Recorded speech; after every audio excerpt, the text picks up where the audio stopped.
36 médiateurs professionnels sortis de l'UKO Abidjan ont reçu leur diplôme ce mardi. Les femmes du milieu rural de Méagui s'organisent pour lutter contre la pauvreté. Mesdames et messieurs, bonsoir. Merci de nous retrouver sur Business 24 Africa. Après une année de formation au Centre de recherche et de formation professionnelle, à la médiation, à l'arbitrage et à la négociation Serre Fortman, 36 médiateurs ont reçu leur diplôme ce mardi à Abidjan. Baptisé Promotion Béatrice Blouin-Brenner, ces récipiendaires tous professionnels issus de divers secteurs d'activité entendent faire de la médiation le mode de règlement de litiges en Côte d'Ivoire et dans la sous-région. Ils se sont engagés à exercer en toute probité et dans le respect de la déontologie. Lawani Babatunde et Sorochelina. Face aux insuffisances de la justice classique, un autre mode de règlement de conflits est de plus en plus en vigueur. Il s'agit de la médiation. Pour une meilleure pratique de cette justice traditionnelle et alternative, ces 36 médiateurs professionnels de formation de 2 mois sanctionnés par un parchemin. Baptisé Promotion Béatrice Blouin-Brenner, ces récipiendaires constituent les premiers diplômés du Centre de recherche et de formation professionnelle à la médiation, l'arbitrage et à la négociation Serre Fortman de l'Université catholique de l'Afrique de l'Ouest UKO. Et aujourd'hui, ça a été une grande fierté pour nous. Nous nous rendons compte aujourd'hui que le travail n'a pas été fait pour rien.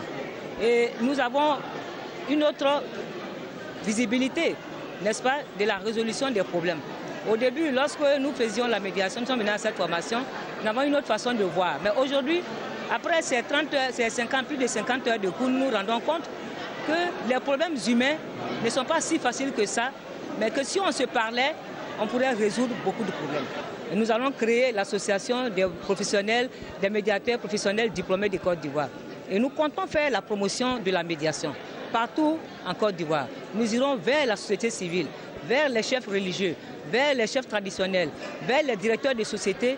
Et franchement, il est important que tout le monde maîtrise ce que c'est que la médiation, parce que sans eux, nous ne pourrons pas effectivement avoir des résultats. Contrairement à la justice classique, la médiation se veut un outil flexible, moderne, dynamique, rapide, peu coûteux et respectueux de l'humain. Présent à cette cérémonie, son éminence Jean-Pierre Cardinal Coutois, archevêque d'Abidjan, a invité ses nouveaux médiateurs à véritablement œuvrer pour transformer les labyrinthes de la justice en un chemin de paix. Chers médiateurs, votre mission est grande et noble. En effet, vous êtes les premiers médiateurs de notre pays et aussi de la sous-région.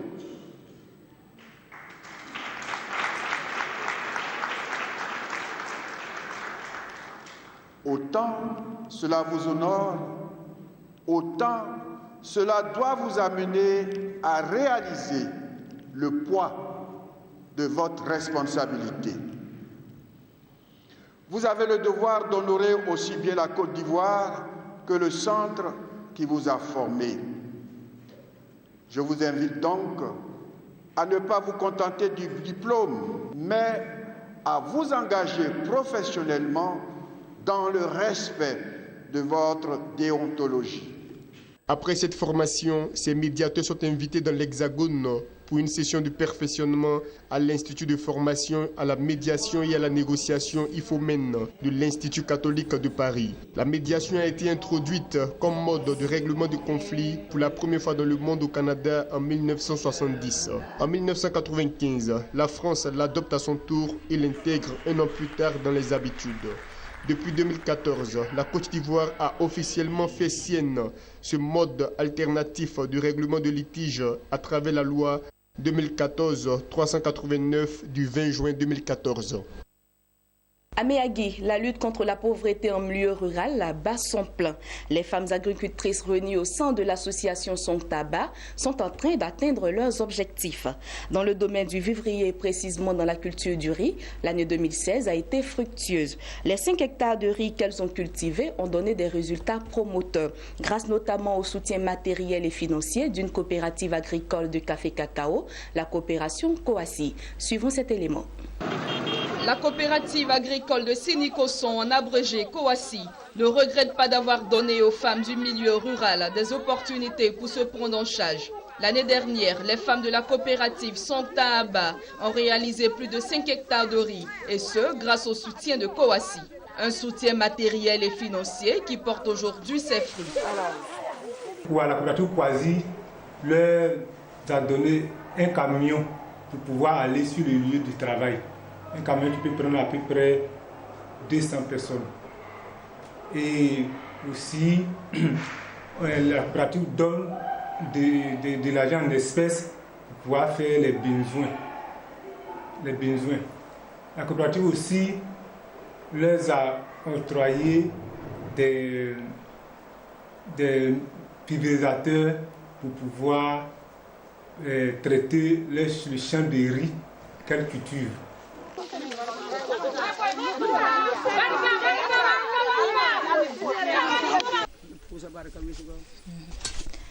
L'association Songtaba remercie les donateurs, surtout pour la parcelle, Monsieur Salif Sawadogo.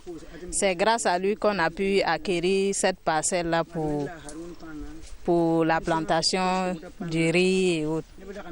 Donc, on leur dit merci et grand merci à la coopérative Kowassi. Grâce à elle, nous avons les moyens de transport pour pouvoir faire le déplacement pour venir jusqu'au champ pour la culture du riz.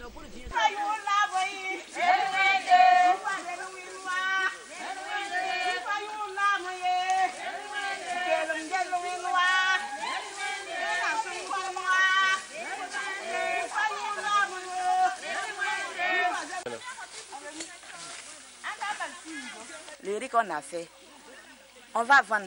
Si on a vendu, nos enfants qui vont à l'école, on n'a pas de moyens à aider nos maris.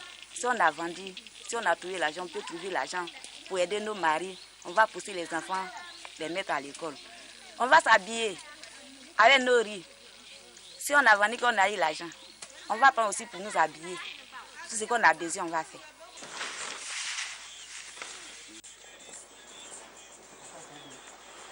Il ne faut pas aussi produire puis ne pas vendre. Elle vous a dit de suite là.